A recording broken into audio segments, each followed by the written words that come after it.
Então, meus amados irmãos, nós vimos hoje no Evangelho Jesus fazendo a multiplicação de 7 pães e alguns peixinhos, né? E foi uma multiplicação, né? Diga-se de passagem, porque, como a gente sempre vem falando, né? Às vezes a humanidade quer modificar o Evangelho de Jesus Cristo, né? Quer modificar, quer moldar aos moldes humanos, né? E aí, às vezes, esquece da transcendência de Deus. Jesus fez uma multiplicação, né? É óbvio que Jesus também fez uma partilha, né? Como nós devemos partilhar com aqueles que necessitam, né? Nós temos que fazer a partilha. Mas Jesus fez uma multiplicação. Como que pode, né? No deserto, como que pode, no lugar onde não tinha comida, saciar 4.000 homens, só contando homens, né? Sem contar as crianças e as mulheres. Então, ali cerca de 4.000.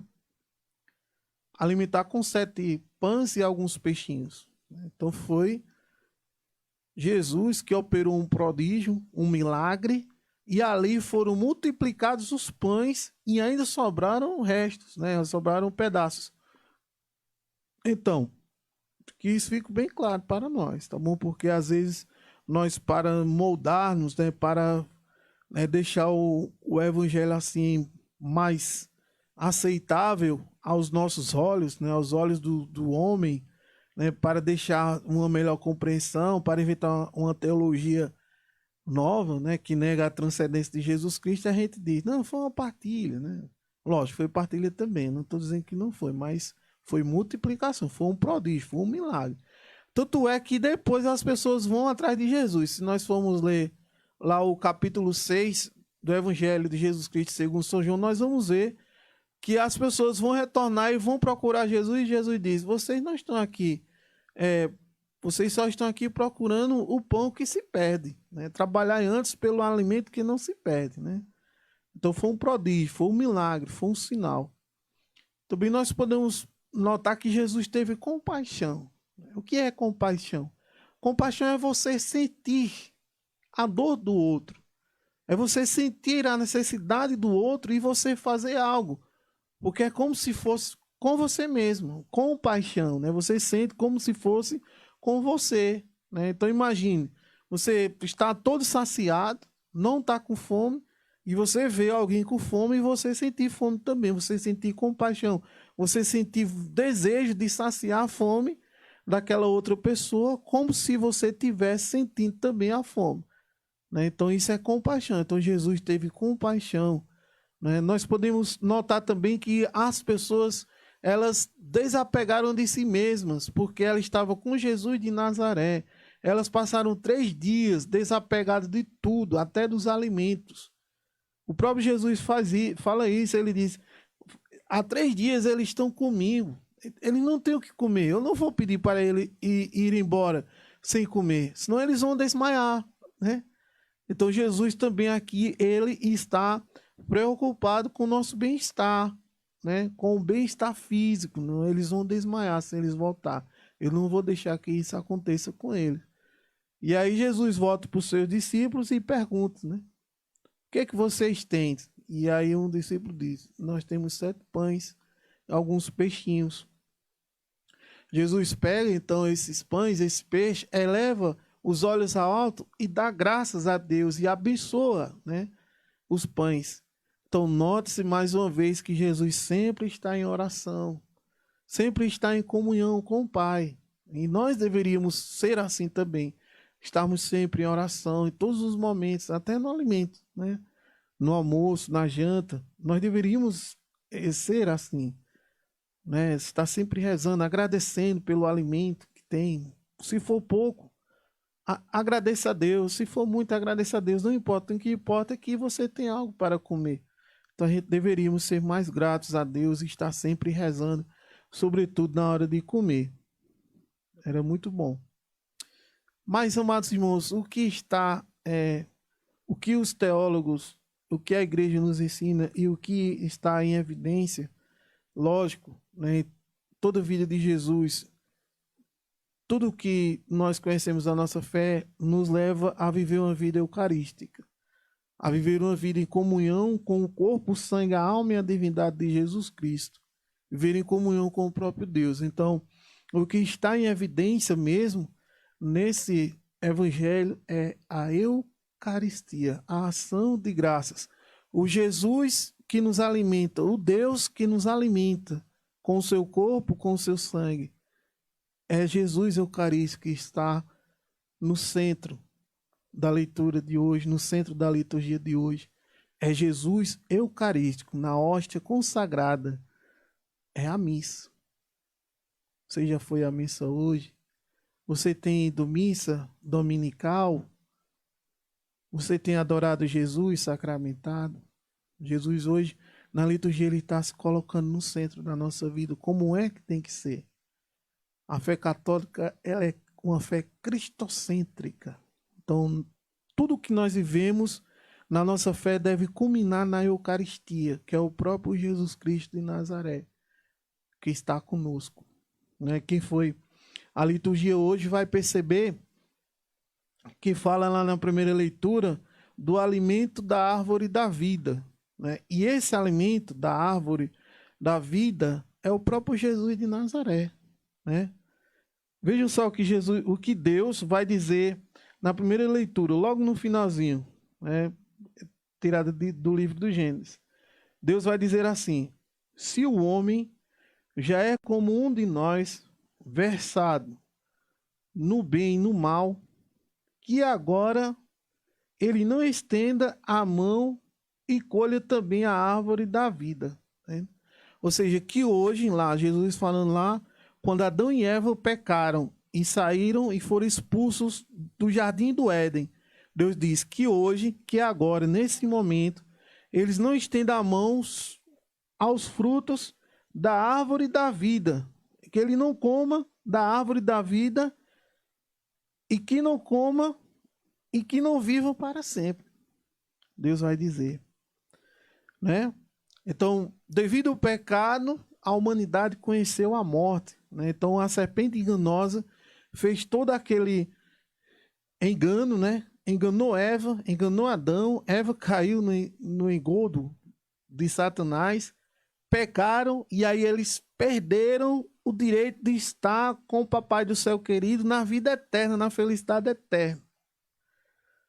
Né?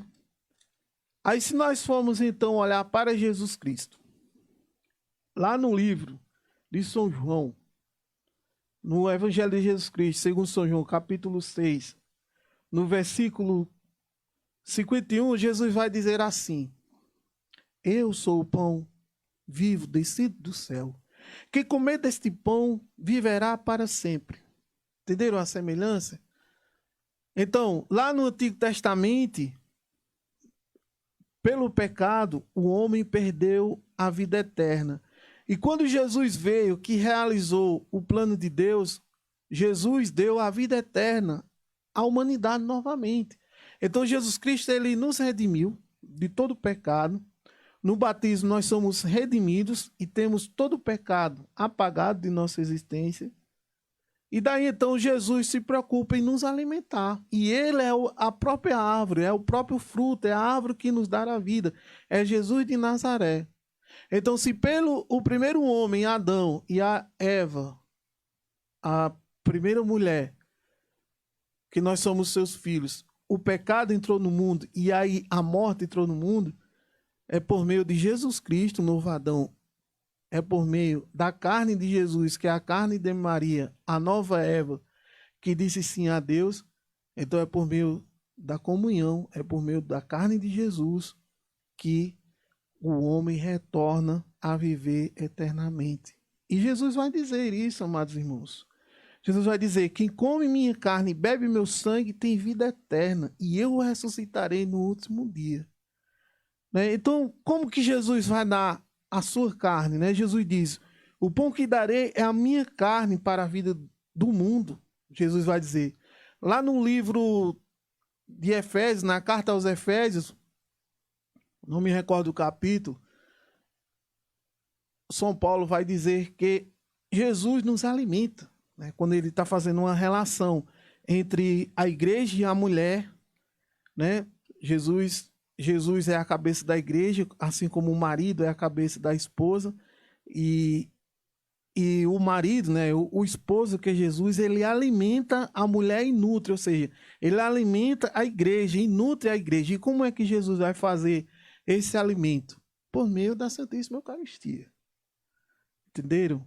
Vocês estão entendendo, né, amados? Nós vivemos da Eucaristia, a igreja vive da Eucaristia. Pelo menos, amados irmãos, era para todos vivermos a Eucaristia. Mas, depois de 1500 para cá, nós estamos perdendo fé na Eucaristia.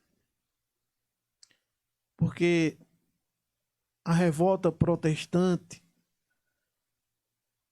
tirou de nós a crença de Jesus na Eucaristia, da presença de Jesus Cristo na Santíssima Eucaristia.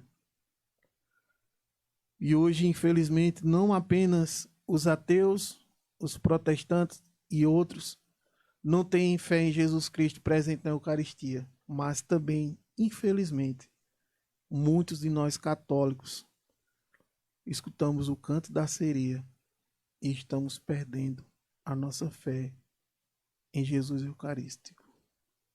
Então, meus irmãos, depois de todas essas palavras, de todos esses argumentos, baixe a sua cabeça nesse momento e peça a Deus para que você volte ao primeiro amor, para que Jesus Eucarístico seja o alimento da tua vida, para que Jesus toque no teu coração e lhe diga: trabalhai pelo alimento que não se perde. Trabalhei pela Eucaristia. Viva todo o seu dia pensando quando você retornar à Eucaristia. Comungue hoje. E depois da comunhão se pergunte: meu Deus, quando é que eu vou ter essa disponibilidade de comungar o céu novamente? Quando é que eu vou estar aqui novamente?